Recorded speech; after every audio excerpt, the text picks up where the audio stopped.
साहित्य विषयक उद्घाटन सत्र से हुई। इस सत्र में मुख्य अतिथि केरल के राज्यपाल और प्रख्यात राजनीतिक चिंतक विचारक श्री आरिफ मोहम्मद खान, मुख्य वक्ता प्रख्यात साहित्यकार और लेखिका मृदुला गर्ग, विशिष्ट अतिथि वरिष्ठ पत्रकार अजय कुमार सिंह मौजूद रहे। कार्यक्रम की अध्यक्षता प्रख्यात साहित्यकार व साहित्य अकादमी के पूर्व अध्यक्ष प्रोफेसर विश्वनाथ प्रसाद तिवारी ने की। कार्यक्रम की शुरुआत दीप प्रज्वलन के साथ हुई। अतिथियों का स्वागत करते हुए कार्यक्रम के संयोजक अचिंत्य लाहिड़ी ने कहा कि साहित्य संस्कृति के इस वैचारिक महाकुंभ में शहर का साहित्य प्रेमी बुद्धिजीवी समाज आज इस आयोजन में शरीक हो रहे हैं। सभी लोगों का हार्दिक अभिनंदन करता हूं। कार्यक्रम के संयोजक डॉक्टर संजय कुमार श्रीवास्तव ने कार्यक्रम की भूमिका रखते हुए बताया कि अन्य कठिनाइयों के बावजूद साहित्य की सेवा करने का नशा कुछ ऐसा है जो इस भागीरथ प्रयास में हमें थकने नहीं देता और न ही रुकने देता है। कार्यक्रम में बतौर विशिष्ट वक्ता प्रख्यात साहित्यकार मृदुला गर्ग ने कहा कि हमारी संस्कृति उन खूबसूरत संस्कृतियों में से है जो स्वर्ग समाहित है, क्योंकि हमें धुंधला देखने की आदत है। इस कारण से हम रोशनी से घबराते हैं। हमें समझना होगा कि चुनौती को स्वीकार करने के बाद ही चमक आती है। प्रख्यात पत्रकार राष्ट्रपति के प्रेस सचिव अजय कुमार सिंह ने इस अवसर पर कहा कि लोकतंत्र के अस्तित्व की कल्पना साहित्य के बिना अधूरी है। साहित्यिक रचनाएं कालजयी होती है और भविष्य हमेशा भूत से अच्छा होता है। साहित्य में स्थानीयता के साथ सार्वभौमिकता दोनों के ही तत्व शामिल होते हैं। आज गीता प्रेस ने साहित्य को व्यापारिक लोकप्रियता दी है। प्रेमचंद के पात्र वैश्विक स्तर के पात्र बन जाते हैं। लेखक के पात्रों की सार्वभौमिकता कहीं भी पाई जा सकती है। कार्यक्रम की अध्यक्षता कर रहे वरिष्ठ साहित्यकार व साहित्य अकादमी के पूर्व अध्यक्ष प्रोफेसर विश्वनाथ प्रसाद तिवारी ने कहा कि राजनीतिक विचारकों का यह मत रहा है कि वो वही व्यवस्था सर्वोत्तम है जिसमें सबसे कम शासन किया जाए। इस अर्थ में लोकतंत्र विशिष्ट है। राज्य स्वयं में मनुष्य के असभ्य होने का प्रमाण और सभी मनुष्य सभ्य हो जाए तो राज्य और कानून की आवश्यकता ही नहीं। महात्मा गांधी ने कहा था, नीति का पालन तथा इंद्रियों को वश में करना ही सभ्यता है। कार्यक्रम के मुख्य अतिथि वरिष्ठ राजनीतिक और केरल के महामहिम राज्यपाल आरिफ मोहम्मद खान ने कहा कि हमारे यहाँ इस संसार की तुलना एक विष वृक्ष से रिश्तों की गई है। इस संसार से विष उत्पन्न होता है, लेकिन इसमें दो अमृत से भरे हुए फल लगते हैं, जिनमें से पहला है काव्य, दूसरा है सत्य पुरुष। काव्य हमें रस देता है और सत्य पुरुष हमें मार्गदर्शन देते हैं। जो लोग सार्वजनिक जीवन में होते हैं उनकी व्यवस्था इतनी ज्यादा होती है कि उनको किताबों को पढ़ने का समय नहीं मिल पाता। एक दार्शनिक ने कहा कि जो लोग किताबें नहीं पढ़ते उन्हें इसका अधिकार ही नहीं है कि वह सार्वजनिक जीवन में जीवन के अंदर आए। उन्होंने कहा, मनुष्य एक अकेला जीव नहीं है, लेकिन बाकी जीवन तथा इंसान में फर्क क्या है, इसका अर्थ सदा बदलता रहता है। इतिहास का बोध रखने वाले ही सही पैदा कर सकते हैं। वास्तविक लोकतंत्र में साहित्य का मूल मंत्र यही है कि इतिहास से सबक लेकर वर्तमान तक खड़ा होने का हुनर आ जाएगा। संवेदनशीलता मनुष्य को औरों से अलग करती है। संवेदनशीलता ही साहित्य की जननी है। पहले यह माना जाता था कि जो सत्ता के खिलाफ लिखेगा वही बेस्ट विश्वसनीय है, लेकिन अब हमें यह फर्क करना पड़ेगा कि यह धारणा उस समय की बात है जब सत्ता राजा रानी की कोख से पैदा होती थी। उस समय सत्ताधारी आज की तरह लोकतंत्र से पैदा नहीं होता था। बुनियादी तौर पर टिप्पणी आलोचना के बगैर लोकतंत्र चल नहीं सकता, लेकिन लोकतंत्र में दुराव की भावना नहीं होनी चाहिए। हमारी बनाई हुई सरकारें और यह अधिकार हमारा है कि आने वाले समय में ऐसी सरकारों को बदल दे जो हमारी भावनाओं पर खरी नहीं उतरती। इससे लोकतंत्र में एक आत्मविश्वास पैदा होता है और शक्तिकरण होता है। पहले सुरक्षा के लिए मानव समाज इकट्ठा होता था, लेकिन आज पूरी दुनिया आगे बढ़ गई है और आज देश के विकास और प्रगति के लिए हमारी साझेदारी और सामरिक शक्ति नितांत आवश्यक है। विश्वसनीयता के लिए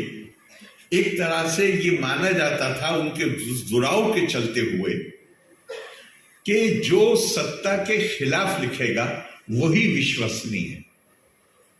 बड़ी हद तक ये बात सही है, कोई शक नहीं, लेकिन अब ये फर्क करना पड़ेगा कि ये जो हमारे दिमागों में ये धारणा पैदा हुई थी, ये उस समय की बात है जब सत्ता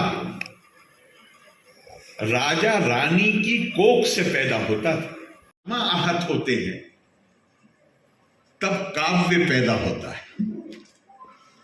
और जो आदि कवि हैं वाल्मीकि जी, उनके संदर्भ में ये बात कही जाती है क्योंकि उनका पहला जो श्लोक है वो शोक से पैदा हुआ था, और वो शोक उत्पन्न हुआ था कि निषाद ने क्रौंच पक्षी को, जब वो अपनी प्रेम क्रिया में लिप्त थे, उसमें से एक को मार दिया। वहां से शोक पैदा हुआ, और शोक संसार विश्व रक्षस्य, लेकिन इसमें दो अमृत के से भरे हुए दो फल लगते हैं, बाकी सब विष जहर। दुई फले अमृतोपमे, लेकिन इसमें दो फल ऐसे लगते हैं जो अमृत से भरे हैं। काव्य अमृत रसा स्वादा, सल्लापा सज्जना ने सहा। इस संसार में दो ही बातें या चीजें ऐसी हैं जिनका चरित्र अमृत का चरित्र है। तक व्यवस्थाएं निर्मित की, उसमें बिलाशुबा अपने सारे दोषों के बावजूद लोकतंत्र से बेहतर व्यवस्था कोई दूसरी नहीं। कोई, चूंकि इसमें अकाउंटेबिलिटी और अकाउंटेबिलिटी, बेशक यहां कहा गया कि राम राज में